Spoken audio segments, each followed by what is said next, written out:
From New York, businessman Andrew Yang.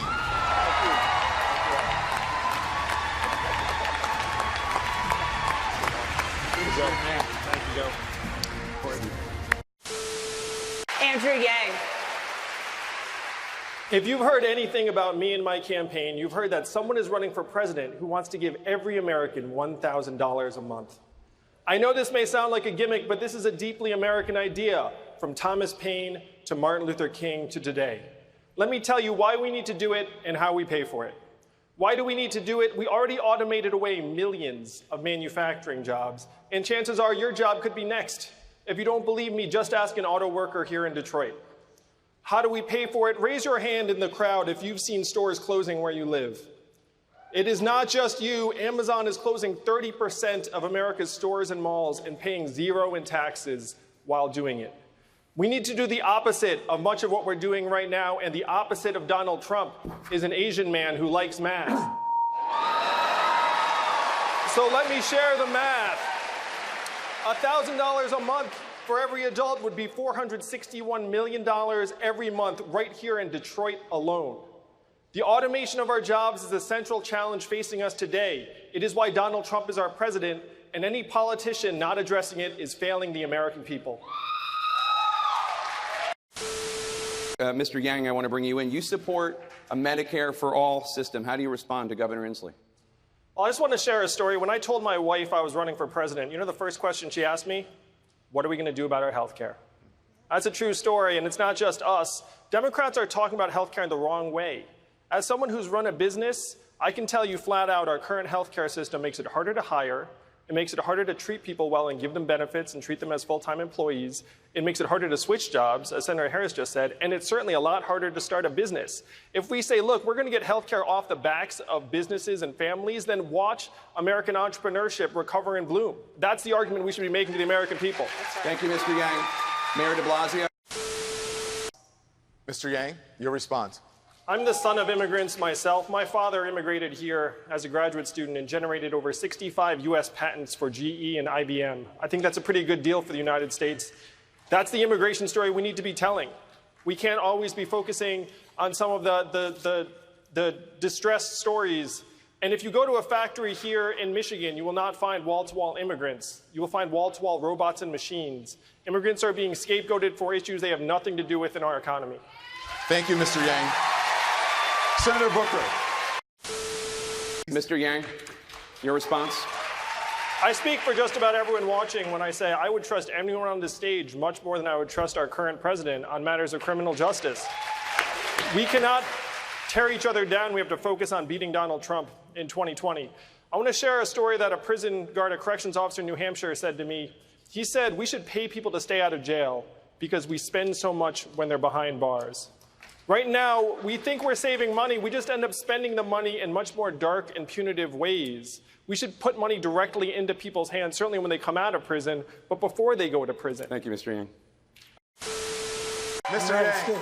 Mr. Yang, why are you the best candidate to heal the racial divide in America? Your response. I spent 7 years running a nonprofit that helped create thousands of jobs, including hundreds right here in Detroit, as well as Baltimore, Cleveland, New Orleans. And I saw that the racial disparities are much, much worse than I'd ever imagined. They're even worse still. A study just came out that projected the average African-American median net worth will be 0 by 2053. So you have to ask yourself, how is that possible? It's possible because we're in the midst of the greatest economic transformation in our history. Artificial intelligence is coming. It's going to displace hundreds of thousands of call center workers. Truck drivers, the most common job in 29 states, including this one. And you know who suffers most in a natural disaster? It's people of color, people who have lower levels of capital and education and resources. So what are we going to do about it? We should just go back to the writings of Martin Luther King, who in 1967, his book Chaos or Community, said we need a guaranteed minimum income in the United States of America. That is the most effective way for us to address racial inequality in a genuine way and give every American a chance in the 21st century economy. Mr. Yang, thank you very much. The important number in Vice President Biden's remarks just now was that the United States is only 15% of global emissions. We like to act as if we're 100%, but the truth is, even if we were to curb our emissions dramatically, the Earth is still going to get warmer. And we can see it around us this summer. The last 4 years have been the 4 warmest years in recorded history. This is going to be a tough truth, but we are too late. We are 10 years too late. We need to do everything we can to start moving the climate in the right direction, but we also need to start moving our people to higher ground. And the best way to do that is to put economic resources into your hands so you can protect yourself and your families. I was challenged by the Vice Senator. President. May I be heard on this for a moment?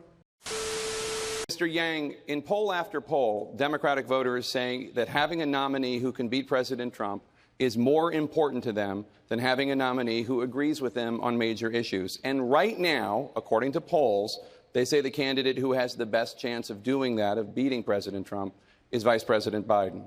Why are they wrong?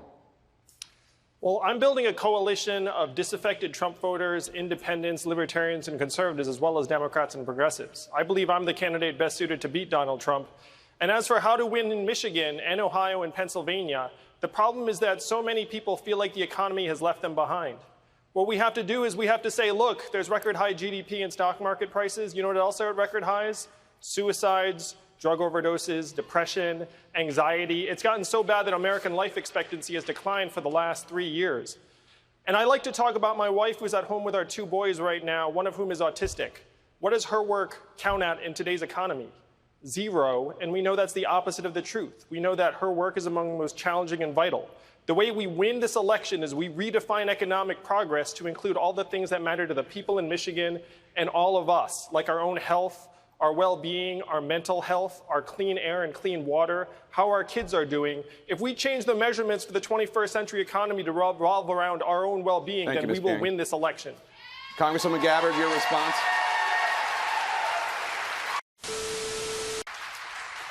Mr. Yang, women, on average, earn 80 cents, about 80 cents, for every dollar earned by men. Senator Harris wants to fine companies that don't close their gender pay gaps. As an entrepreneur, do you think a stiff fine will change how companies pay their female employees? I have seen firsthand the inequities in the business world where women are concerned, particularly in startups and entrepreneurship. We have to do more at every step. And if you're a woman entrepreneur, the obstacles start not just at home, but then when you seek a mentor or an investor, often they don't look like you, and they might not think your idea is the right one.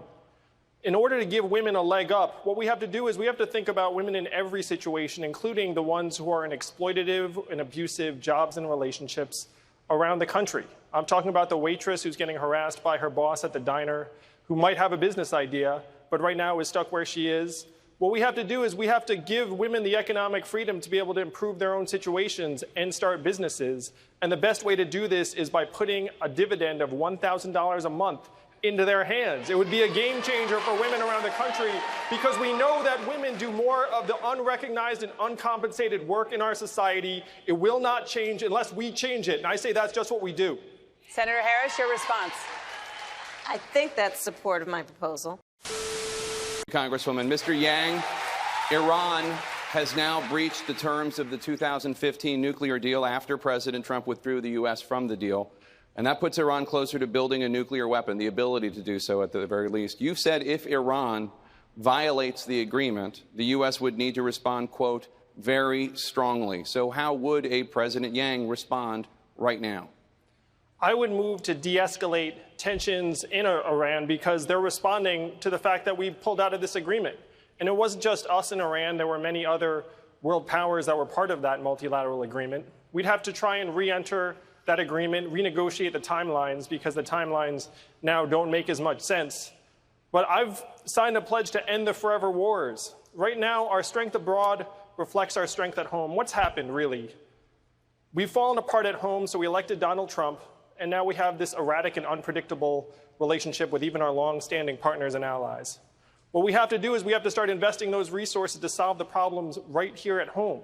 We've spent trillions of dollars and lost thousands of American lives in conflicts that had unclear benefits. We've been in a constant state of war for 18 years. This is not what the American people want. I would bring the troops home, I would de-escalate tensions with Iran, and I would start investing our resources in our own communities. Governor Inslee, Mr. Yang.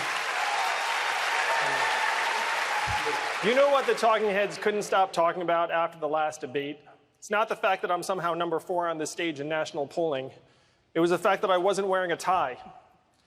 Instead of talking about automation in our future, including the fact that we automated away 4 million manufacturing jobs, hundreds of thousands right here in Michigan, we're up here with makeup on our faces and our rehearsed attack lines, playing roles in this reality TV show. It's one reason why we elected a reality TV star as our president. We need to be laser focused on solving the real challenges of today, like the fact that the most common jobs in America may not exist in a decade, or that most Americans cannot pay their bills. My flagship proposal, the Freedom Dividend, would put $1,000 a month into the hands of every American adult, be a game changer for millions of American families. If you care more about your family and your kids than my neckwear, enter your zip code at yang2020.com and see what $1,000 a month would mean to your community. I have done the math. It's not left. It's not right. It's forward. And that is how we're going to beat Donald Trump in 2020. Senator.